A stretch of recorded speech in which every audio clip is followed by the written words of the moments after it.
Good morning. My name is Robin Angotti, and I'm a professor of mathematics at the University of Washington, Bothell, and the 74th chair of the Faculty Senate. I'm speaking to you from the beautiful intellectual house on the campus of the University of Washington, where today I have the privilege and honor of introducing someone who has had a profound impact on me, President Anna-Marie Cauce. I remember how proud I was to be a Husky when she gave her first address in this very room as the newly minted 33rd president of the University of Washington.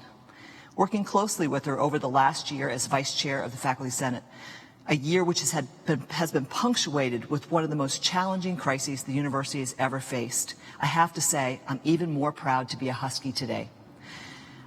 I could use the few minutes of this introduction to mention some of her noteworthy accomplishments, which are vast, but you can read all that online.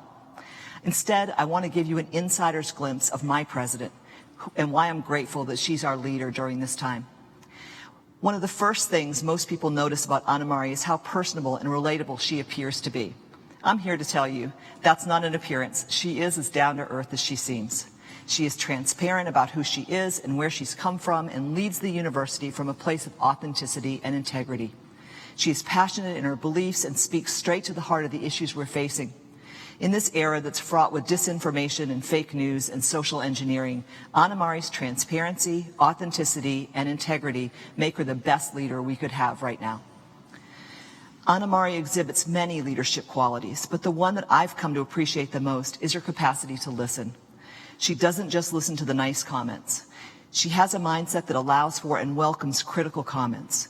She expects her leadership team to come at her hard and bring up all the issues so she can consider multiple facets of the problems we face. I have also observed her when she's confronted with the really hard issues where people are openly hurting. She will hold the space and listen when most of us would jump into defensive mode. She leaves room for others to speak and takes their remarks into consideration in her decision-making process. Anna-Marie is direct, forthright, and faces issues head-on while utilizing all of that input that she hears in order to make her best decision possible for the University of Washington. At a time in our country when leaders seem to decide policy based on whatever agenda is currently in favor, Anna-Marie's steadfast commitment and dedication to the values and the mission of the university are a touchstone in her decision-making. She often focuses us by asking, what are we trying to do? We have the goal of being the very best public university in the country as measured by our impact and providing access to a world-class education with discovery and cutting-edge scholarship at its very core. Anna-Marie reminds us to be attentive to this goal as we work from home, adjust to online instruction, and pivot to remote research. Her commitment to the university community allows us to continue discovering timely solutions to the world's most complex problems while having a positive impact on the lives of the people throughout our community, the state of Washington, the nation, and the world. Anna-Marie has said that during a crisis is not the time to be deciding what your values are, and her unflagging determination to lead with her values reflects her character and her commitment to the University of Washington. That commitment is our beacon, which will bring us to a safe port in the storm. When we get to the other side of the pandemic, we will all be forever changed, as will the University of Washington. And it's very easy to get caught up in whatever crisis that's swirling around us and lose sight of our future. Anna-Marie often redirects us to consider, who do we want to be when this is over? To answer this, our values must serve as our North Star. And Anna-Marie leads by example in that regard. Even now, in the midst of pressing challenges that require flexibility and nimbleness, she is simultaneously planning for a future that is faithful to our great public mission. That ability to be both agile and steadfast is the hallmark of a leader who can pilot our university through the rough waters ahead with her sights on the destination. And with that, I give you the 33rd President of the University of Washington, our President, Dr. Anna-Marie Cauce. Well, thank you so much, Robin. I hope you could see the incredible smile that I had underneath the mask. And thank you all for joining me for this annual tradition. And I want to give a special welcome and thank you to Regents Ayer, McPhee, Pagosian, Rice, Riojas, and Tamaki, who are joining us remotely. Thank you for all that you do. It's always a pleasure for me to be here in Washlabat, the Intellectual House, which serves as the campus home for our Native American faculty, students, and staff. Its warmth and spirit has made it my venue of choice for deep conversations with our entire community. So today, as we honor Indigenous Peoples Day, let me begin by acknowledging that I am on the land of the Cauce Salish peoples, which touches the shared waters of all the tribes and bands within the Suquamish, Tulalip, and Muckleshoot nations. The tribes and people descended from those nations remain a vibrant and vital part of our community. As I stand in this beautiful place for gathering and connection, I'm keenly aware of the physical distance between us, but I know that no matter where we are, our community remains united by shared values, by our commitment to each other, to our mission of education, research and discovery, and public service. This talk provides me with an opportunity to reflect on this shared mission as we begin a new academic year. As Robin mentioned, when I'm asked about my vision for the UW, my answer is always simple: to be the top public university in the world in terms of impact. No matter what you're studying, contemporary African American literature, medieval history, quantum physics, or clean energy, I know that you're making connections between your work and the problems and challenges that we face. It might be challenges that we're facing right at this moment, like the pandemic and climate change, or those that have been with us since the very founding of our country, like racism. You are capable of incredible things. That's been so crystal clear this year, as everyone has demonstrated amazing adaptability and creativity in the face of truly huge challenges. And in just a few moments, I'll mention a few of the individual accolades that members of our community have received that make us all proud. But today, I'm going to primarily focus on the power of community and on the work that we do collaboratively to ensure that our community is and remains resilient in the face of the multiple challenges of today and those that will undoubtedly continue to come our way in these unsettling and uncertain times. But let's start with the good news. Now, I know that this isn't a moment for unbridled celebration. This year's losses have been staggering. But there are also many bright spots, and it's great to see our peers and the world continue to recognize the extraordinary work that we do. Now, I've said it before, rankings for the sake of rankings are not what drives our work. They are only as valuable as what they measure. And at a time when universities and colleges around the country tout their commitment to inclusivity, I think it's a travesty that some ranking systems give us points for exclusivity. As the university for Washington, we never seek to be celebrated for the number of truly great students that we simply don't have room for. We seek to be counted for who we are, the values we hold, and the outcomes and impact that we achieve. So I'm especially pleased that our university is consistently recognized for excellence in categories that do reflect that. When we rank highly for the quality of our scholarship and research, the value that we create for students, and the global reach of our innovation and impact, as well as our commitment to public service, it tells us that we're getting it right.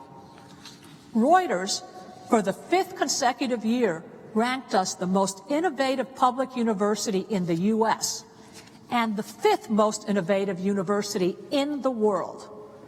This year's academic ranking of world universities, which measures the value of our faculty's research and scholarships, ranked UW 16th in the world and number 3 amongst U.S. publics. This speaks to our leading role in expanding humanities knowledge and understanding.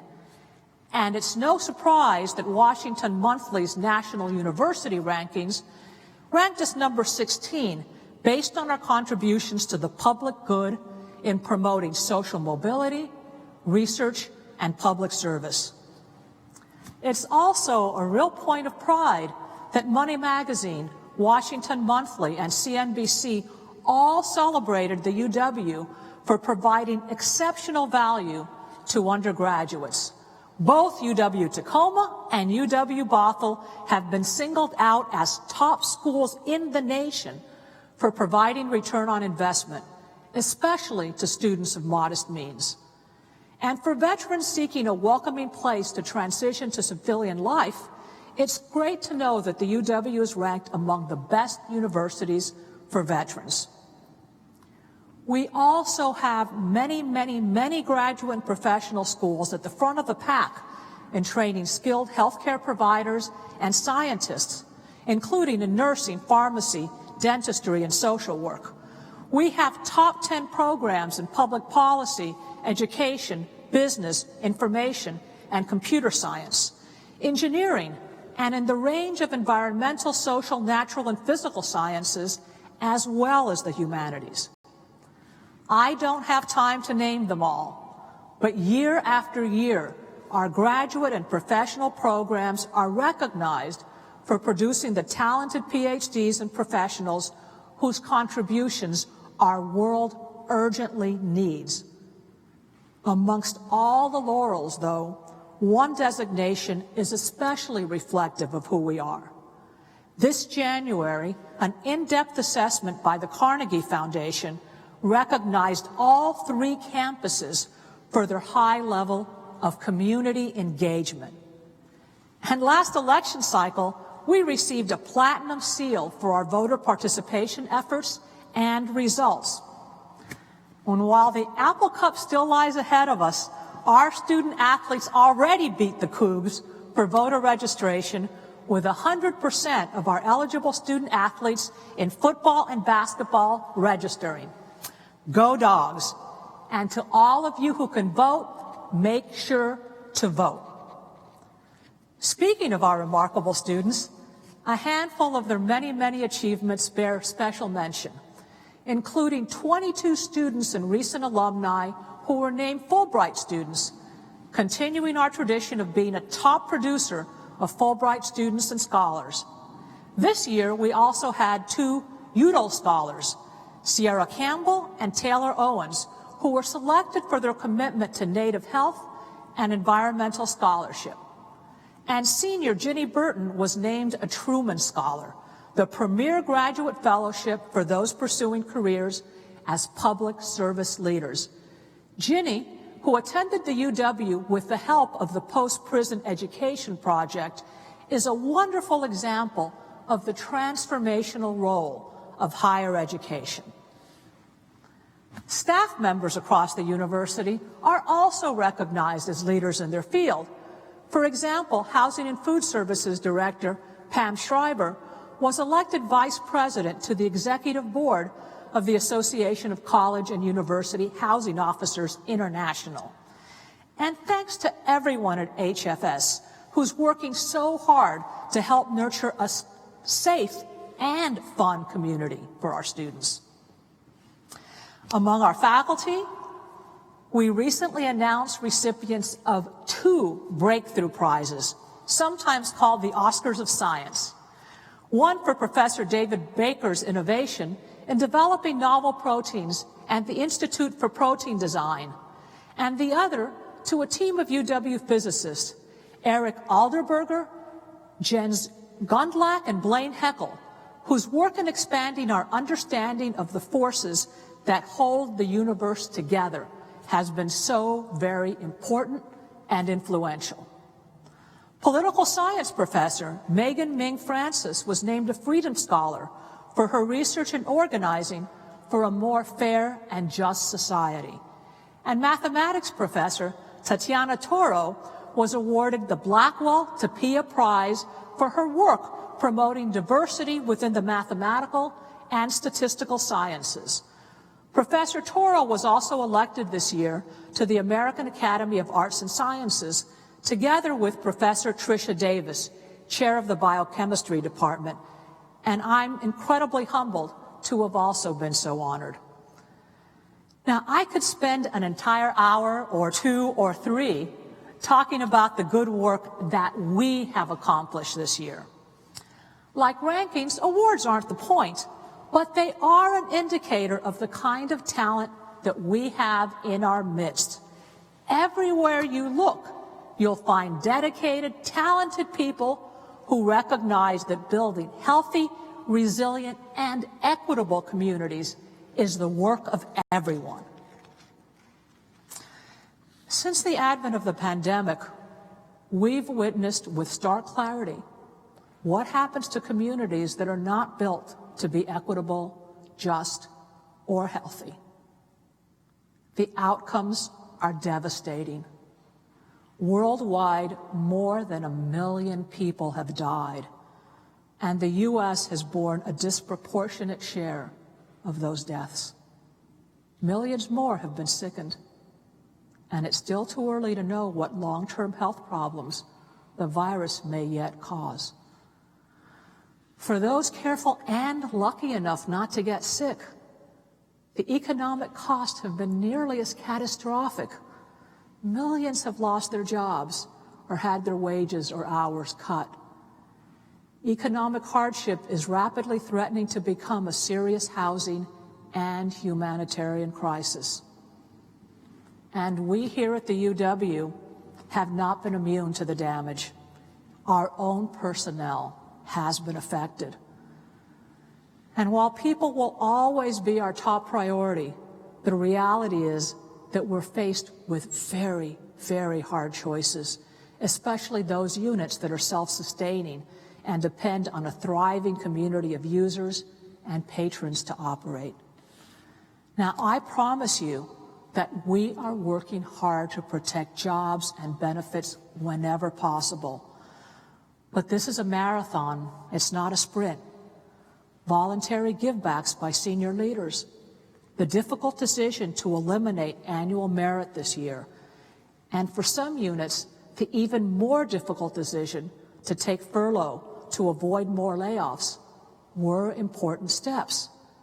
But we know these are temporary solutions and they have limits, as the effects of the pandemic stretch on longer than anyone anticipated.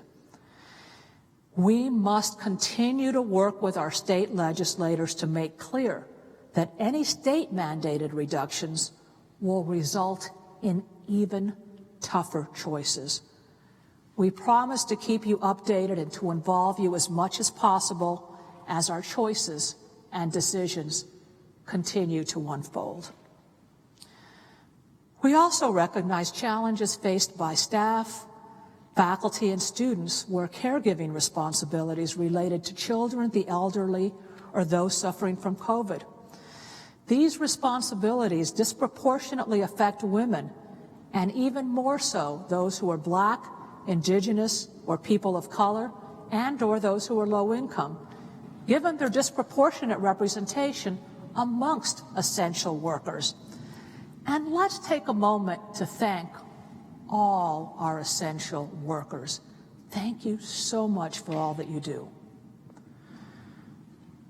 Provost Richard and I are asking everyone, especially managers, supervisors, and academic leaders, to provide maximum flexibility and understanding. Caregivers are also essential workers, and when we support them, we strengthen the network of ties that benefit us all. For students learning remotely, inequity is also a factor. They may lack good internet access, technology tools, or a quiet place to study and attend classes. If you are a student facing extra challenges, reach out and let your instructors or advisors know we're here for you. Your success is our success. In every instance, the suffering caused by COVID has landed disproportionately on BIPOC communities. The disparities in COVID impacts are the more visible manifestations of long-standing disparities in everything from healthcare to education to economic opportunity. This is why Dr. Ben Danielson, a UW School of Medicine alumnus and leader of the Odessa Brown Children's Clinic in South King County, recently described COVID as the great revealer. He went on to say that a recovery implies that we just get back to the way things were. But the status quo was broken before COVID arrived. For those who were barely keeping their heads above water before the pandemic, a return to normal doesn't hold much appeal. Instead, he proposes an equicovery because we need a new normal. An equicovery will require meaningful infrastructure investments in communities that have been overlooked and underinvested in for generations. The need for universal access to health care, high-speed internet, and accessible and affordable childcare and higher education are just a few of the areas where further investment is needed. In this COVID era, disparities between hard-hit communities and those less affected further fuels the divisiveness which has stymied us from forming and mounting a united battle against the virus. In a very literal sense, inequity is killing us. To achieve an equicovery, two things must occur. We must stop the spread of COVID, and we must build a society that's better equipped economically, socially, and philosophically to address the next global crisis. COVID won't be our last novel virus. This won't be the last summer that wildfires affect our air quality. And BIPOC communities are still suffering under structural racism that enables racist violence. The University of Washington has the reach, talent, and motivation to positively affect all of these challenges. On the scientific front, the UW has become a world leader in the effort to understand, control, and vaccinate against the virus. The heroic work of our frontline healthcare providers and support staff have saved lives and helped to curb the spread in our state, including in rural eastern Washington, where the UW School of Medicine has just broken ground on a new teaching facility in partnership with Gonzaga University. Since we very first learned about the novel coronavirus, our researchers, epidemiologists, data scientists, and public health experts have been working to understand, track, treat, and eradicate the virus. The Institute for Health Metrics and Evaluation has been a global leader in modeling the spread of the virus, informing evidence-based policies. We are now getting a constant real-world lesson in why we established the Population Health Initiative. The health of anybody truly impacts the health of everybody. UW Virology has supported widespread COVID testing, sampling rural and urban underserved communities. And speaking of testing, 2 weeks ago we launched the Husky Coronavirus Testing Program in partnership with the Seattle Flu Study, the group that reported the very first COVID case in our country. If you're a member of the UW community who will be on or near campus at least once a week, please make sure that you're enrolled. At a time when too many scientific endeavors have become politicized, it is paramount that the integrity of the scientific process be preserved.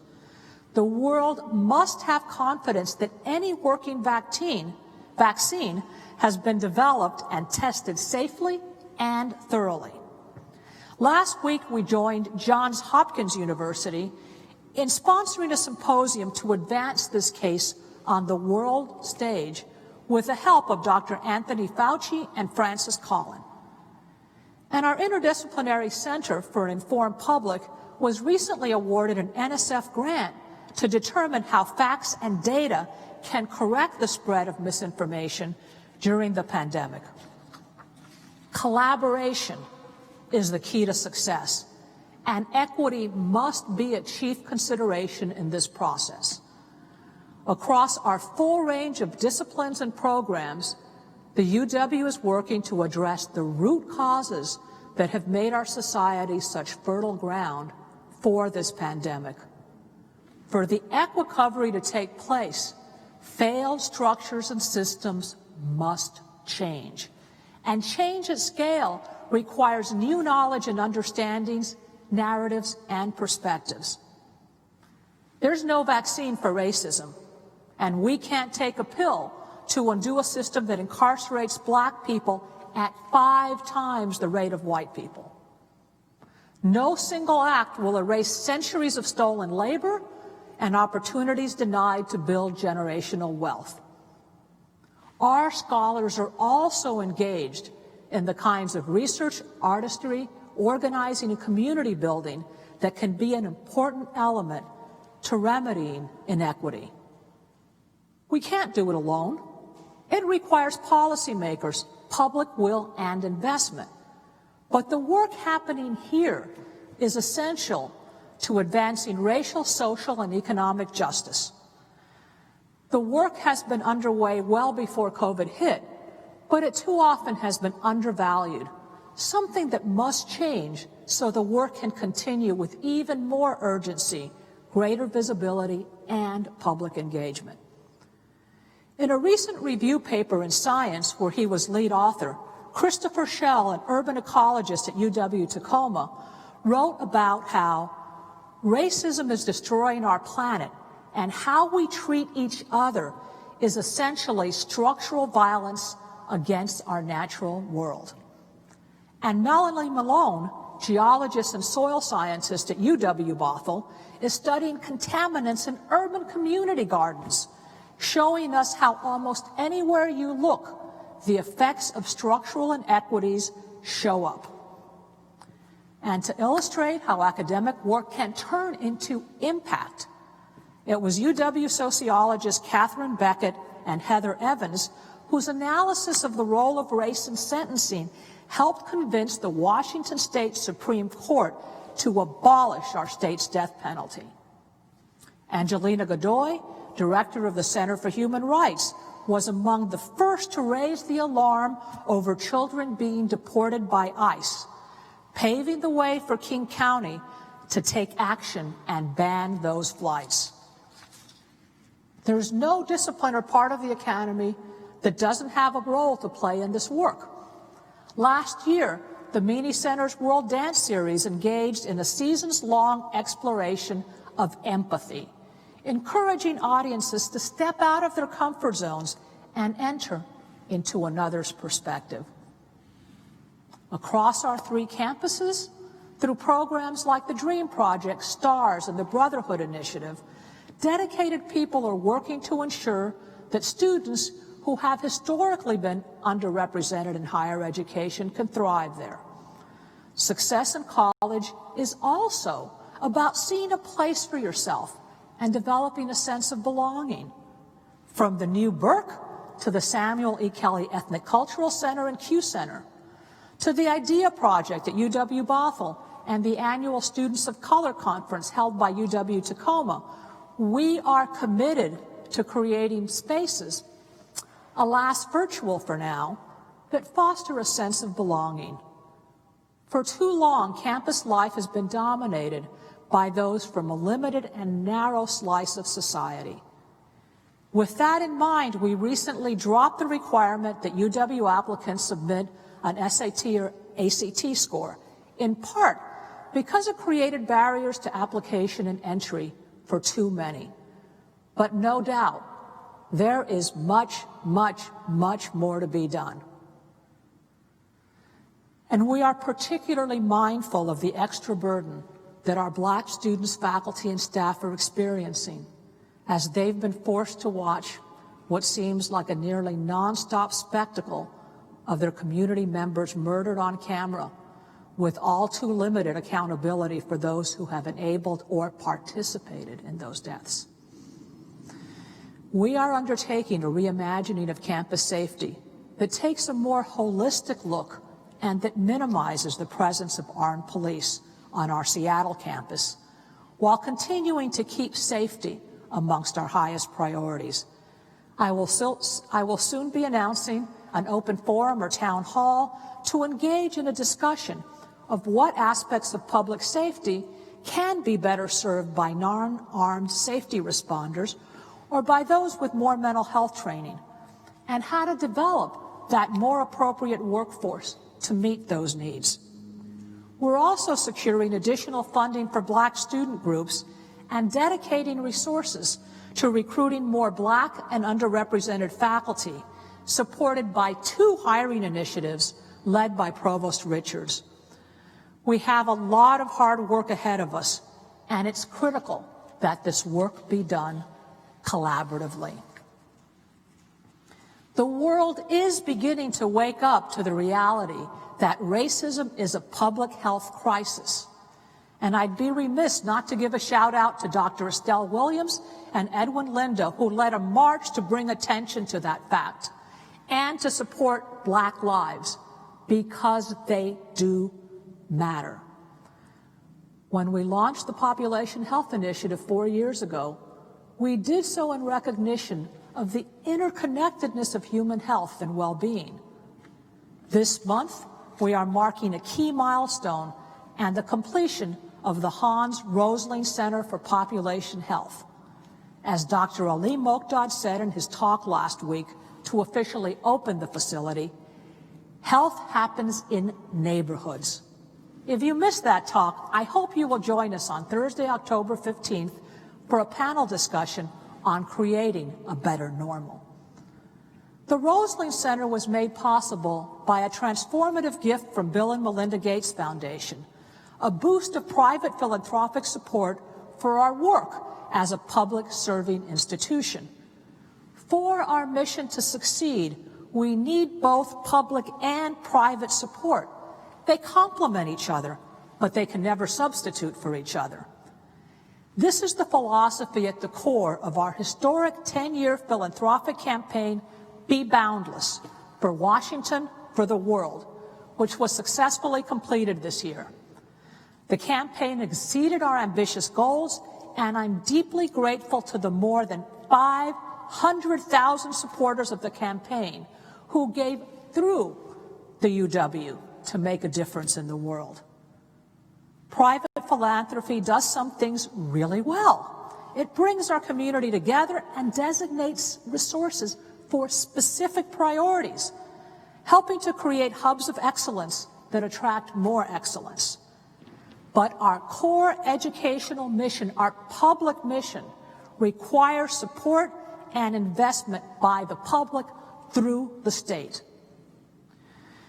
Bill Gates Sr. understood this very well. We lost Bill just a few weeks ago. He was a double dog who loved the UW with his whole heart. John Roberts, who sat with him on the UW Foundation board for a decade, described him as the mayor of UW.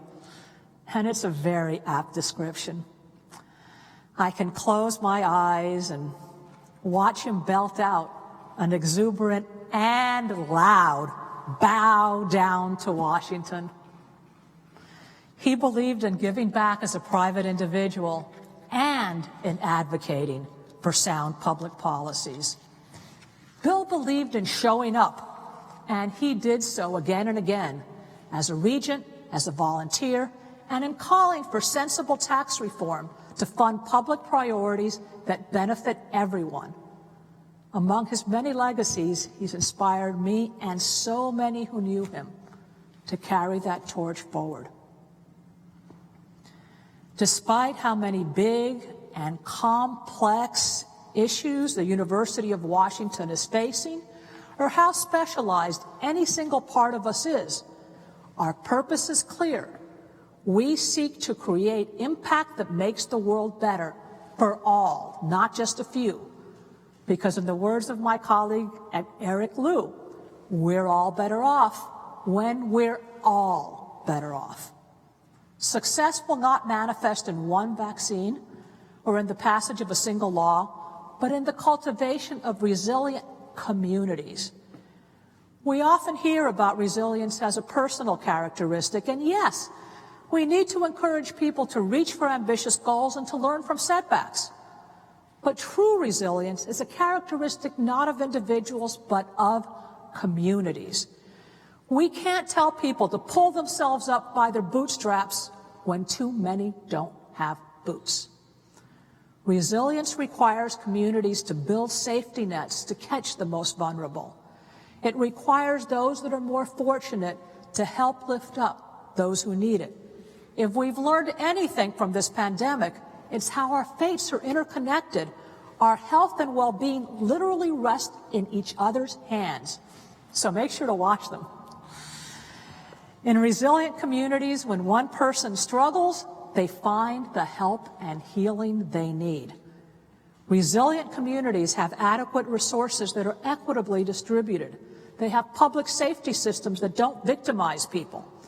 They have quality health care and the conditions that reduce the need for health care. Safe streets, parks, healthy food, living wage jobs, great schools. Ultimately, everything we do at the University of Washington, in classrooms and labs, community engagement initiatives, in our hospitals and clinics, work to support healthy communities.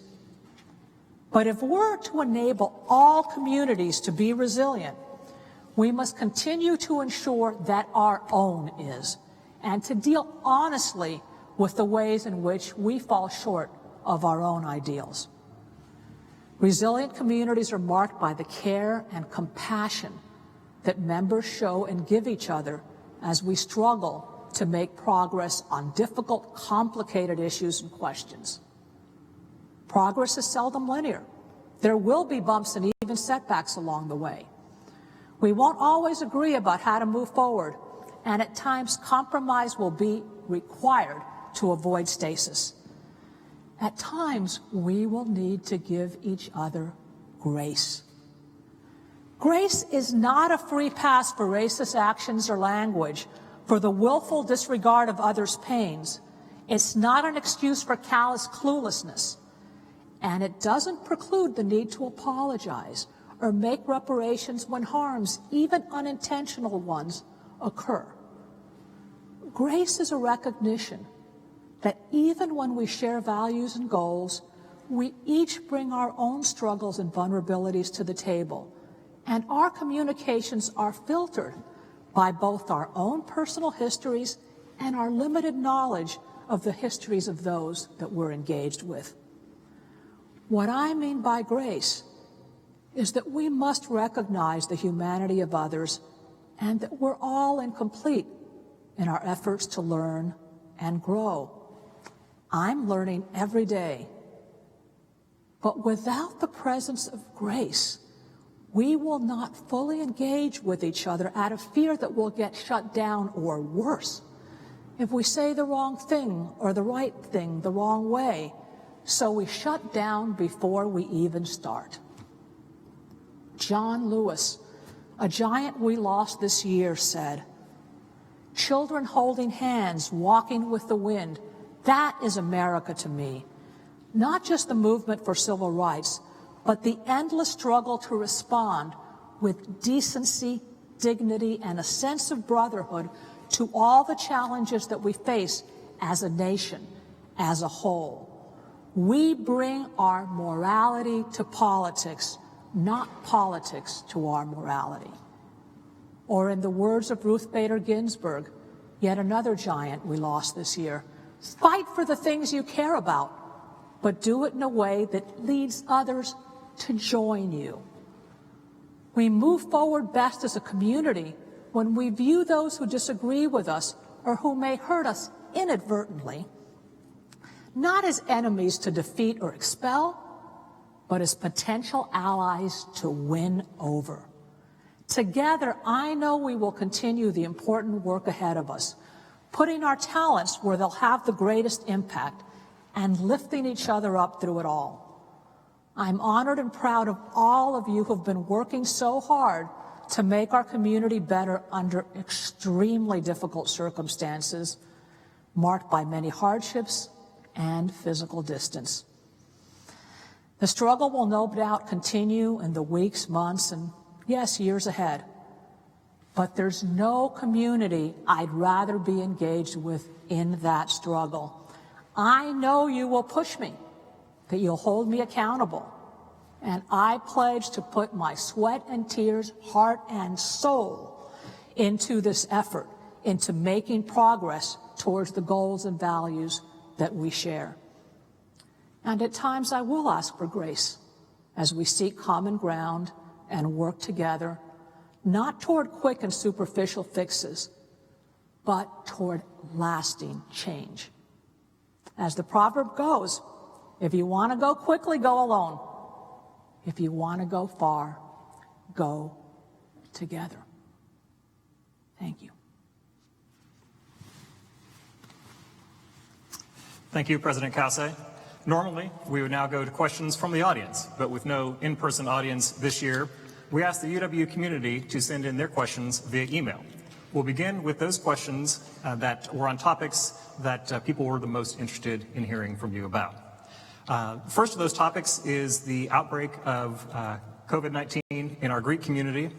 We had a number of people, including Barbara, Grace, Emma, Patty, and Jolene, submit questions about this outbreak among the UW's sororities and fraternities.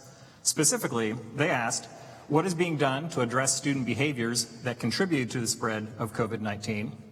How will the administration address reports of large gatherings that violate both university and King County policy? And finally, what is being done to prevent further outbreaks in this community? Well, thank you for that question. I know it's on a lot of people's minds. I can assure you that it's something that our leadership is working on almost nonstop. We share your concern. First, I want to acknowledge that the majority of Greek students and leadership are taking the pandemic seriously and are complying with public health measures. And I want to thank those of you, not only in the Greek community, but all our students, faculty, and staff who are being very, very serious, who are following the 3 W's, wear a mask, watch your hands, watch your distance, and also getting tested. And so I want to begin by thanking everybody who's doing things right. Now, not everyone is, and we know that. And we're taking a variety of measures to protect health and promote health in the university overall and in the Greek community in particular. And they do face a very difficult situation because they live in a communal living situation. And at times, I think that the messages haven't been clear. So, for example, they're quarantining together, and so they figure since they're all stuck here together for 2 weeks, it's okay to party within the house. And guess what? It's not. And so first and foremost, we're working on education. In close partnership with public health in Seattle, King County, we're doing contact tracing, isolation, and quarantine procedures and ongoing education. There's a lot of myths out there about COVID, how you can get it. There's a lot of myths about how safe some people think they are, and we really are breaking down the myths. I want to be clear to all our students, even those of you who are in the healthiest situation possible. The odds eventually get to you. And when we start having hundreds and hundreds of students getting sick, eventually for someone it will be serious. So please take it seriously. The other thing I want to emphasize is we don't know what the long-term effects are. So please do not think that you're invulnerable and that as long as you don't take it outside, it's okay. It's not okay. Again, we are reinforcing expectations and we are working with the Greek community. The Interfraternity Council has put a moratorium on all social-related activities, and any that are reported will be adjudicated and appropriate sanctions levied. UW and Public Health Seattle and King County has recently reminded all our chapter presidents, advisors, and associations that there are additional enforcement actions if a student or group of students fails to comply with UW guidance and public health guidance. It's also important for all of us to realize that each sorority and fraternity house is privately owned by a board of alumni. We don't have the authority to close them. And, some have suggested suspending university affiliation, but that won't close the facility, nor will it require any of the residents to move out. So the best work is done, again, collaboratively. And I want to point out that we're getting a lot of cooperation. Students are getting tested. They are quarantining. But we have made it clear, and we will continue to make it clear, that if they don't get it and they continue to break the rules, party, that there will be harsher disciplinary actions. Thank you. We had a number of people write in about winter quarter, including Marlene, Lexi, Sophia, and Jack, different Jack, although I'm also curious, asking what students, staff, and faculty can expect in terms of learning and working during the upcoming quarter. What do you have to share there? Well, first of all, I do want to repeat what I hope is obvious, and that's that health and safety is our priority. We listen to our scientists and public health experts, and we have asked our group to weigh in on exactly this topic. We will be making an announcement this week. You can expect Thursday, Friday, Wednesday, Thursday, certainly before Friday, that we will make an announcement.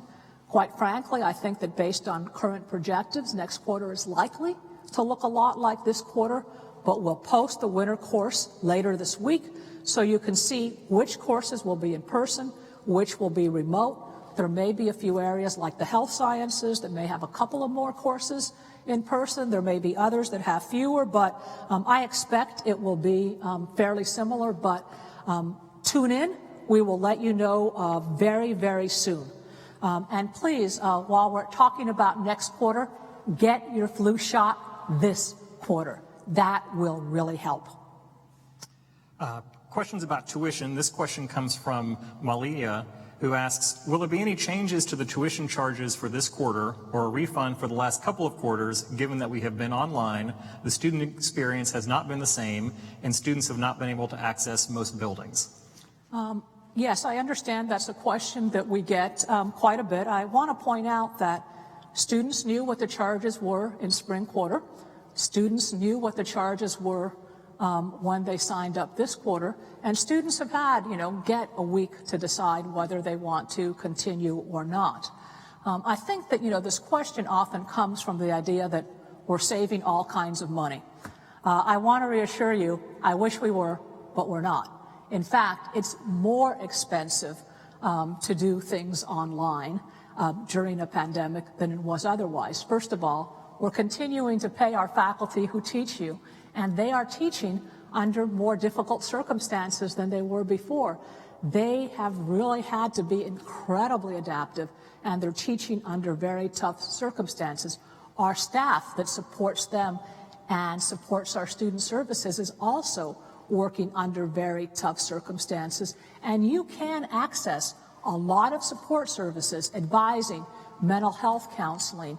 You can even do some exercises online. So we are providing a lot of the other activities online as well. But things are more expensive for us because we are providing a lot of PPE. We are having to erect all kinds of new barriers. You have signs all over the place. We've had to invest more into high-speed internet and keeping it working. For our students who don't have them, we've lent out laptops. So the costs have not gone down. I do want to let everyone know that I did look at course evaluations for spring quarter, and they were very, very good. I have total faith that our students are getting a good experience. And I'll point out as well that, as I mentioned in the talk, we are ranked one of the best values in higher education. We are in the bottom quartile in terms of in-state tuition for students in the state of Washington.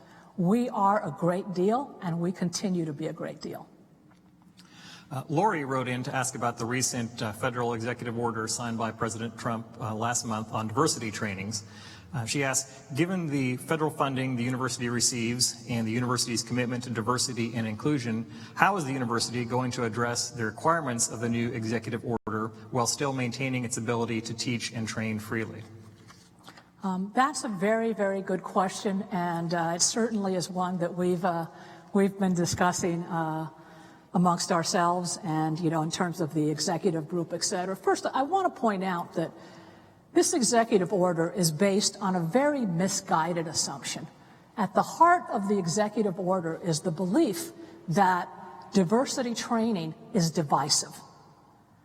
The kind of diversity training that we do here that is very much guided in sound research is very merry. The point of the diversity training is the opposite of divisiveness. It's to bring people together.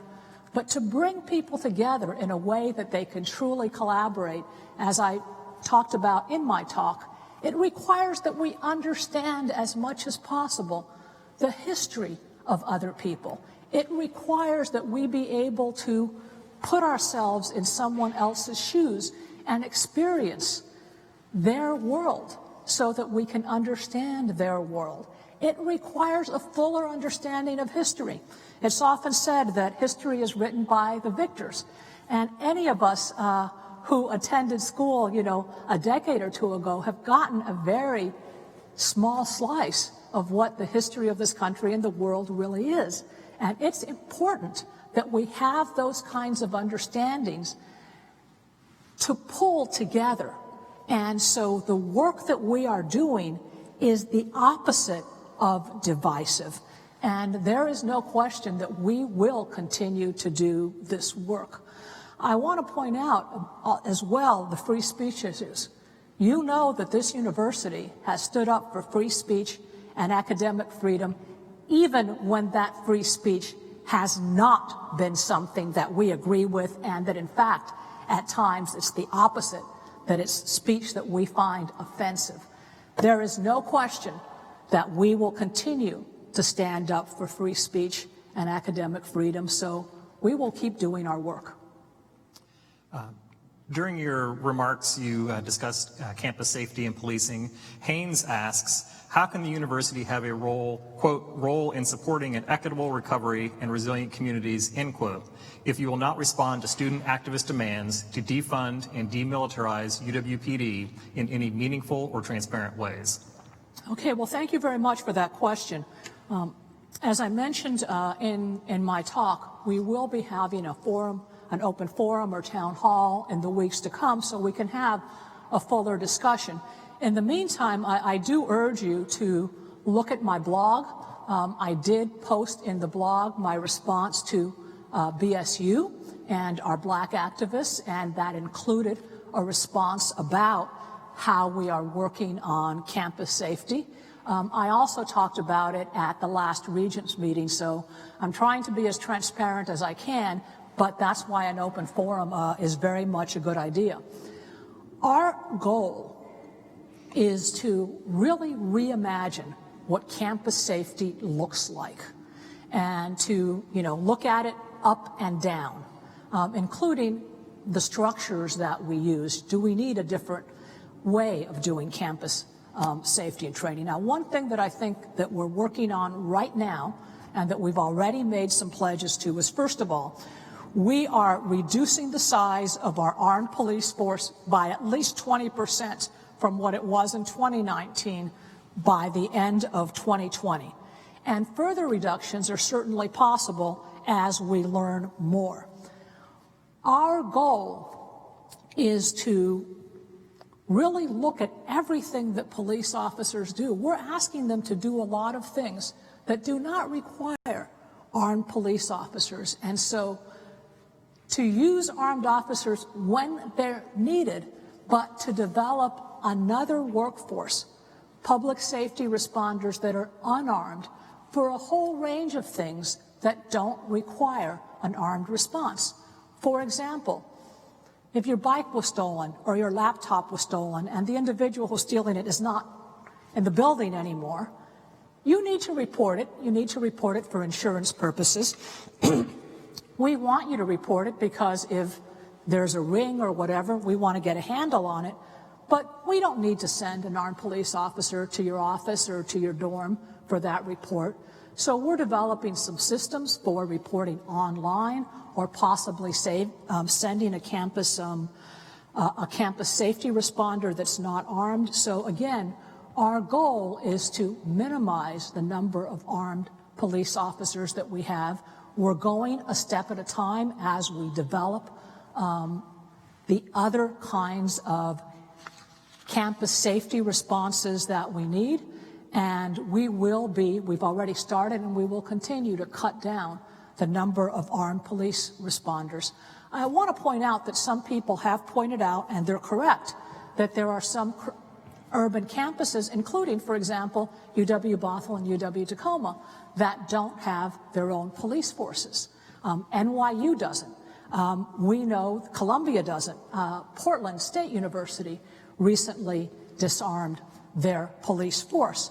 But in every single one of these cases, they contract out to local armed enforcement. And something that we heard very loud and clear from our students, faculty, and staff, especially our Black students, faculty, and staff, and our BIPOC community, is that they don't want us contracting out with the Seattle Police Department, and we have no contracts with them to come onto our campus and to do our football events, et cetera. And so that, if we're not going to have those kind of contracts with SPD, we do need some armed police officers of our own, but we're looking at what's the right size and how can we reimagine campus safety. We will be having an open forum or town hall, and anybody who has ideas or who knows of some things happening in other campuses, I'm talking to other presidents, please feel free to email me at president@UW, and I'm happy to learn more. I'm in the process very much of educating myself. We have a question from Isabel regarding professional staff. A great amount of attention is given to faculty and students while considerations about staff are not prioritized, especially those who are not represented by a union. In what ways does UW plan to better support professional staff by including them in decision-making processes? Well, thank you very much for that question, because it does give me an opportunity to talk about just how important staff is to the functioning of a university. I'll be honest, at times they are overlooked, because as a university we often think of education, so we think of faculty, we think of students, and we don't think of that. We can't do our work without advisors, without administrative assistants, without, the whole range of people, our librarians that support us, are essential workers. We have a huge medical complex that is supported by staff in, nursing, PT, the whole range of things. And I think particularly as you become an administrator, you realize as well that in many ways, because academic administrators tend to be there for 5-10 years and rotate out, it is particularly our professional staff that provides the continuity. So I want to acknowledge that at times you're overlooked, but that I recognize just how important you are. Every year I generally have a meeting with the Professional Staff Association. This year I just met with the leadership virtually, but I absolutely commit to having another more open virtual meeting with our professional staff in the months to come, because I absolutely want to hear from you. I also want to point out that I do meet regularly with specific groups of professional staff as leadership asks me about meetings. So this year I've met with our IT staff, I've met with our advising staff, I've met with academic advising, and I am more than happy if there's a particular staff group that wants to have a meeting with me. Now that it's virtual, it's a little bit easier, and I'd be more than happy to hear your ideas, and I very much care about your feedback. We are coming up on the hour, so that is all the time we have for the annual President's Address this year. If you missed any part of the address, you can watch a replay at uw.edu/president. Additionally, resources on COVID-19 and information about the university's response is available at uw.edu/coronavirus. There you can also find a link to sign up for Husky coronavirus testing if you're a UW student, faculty, or staff member. President Cauce, in fact, will be visiting the UW Club, which is the site of Husky coronavirus testing, here after we conclude, to thank the staff and take a look at the operation there. Thank you for watching. Stay safe and go Huskies.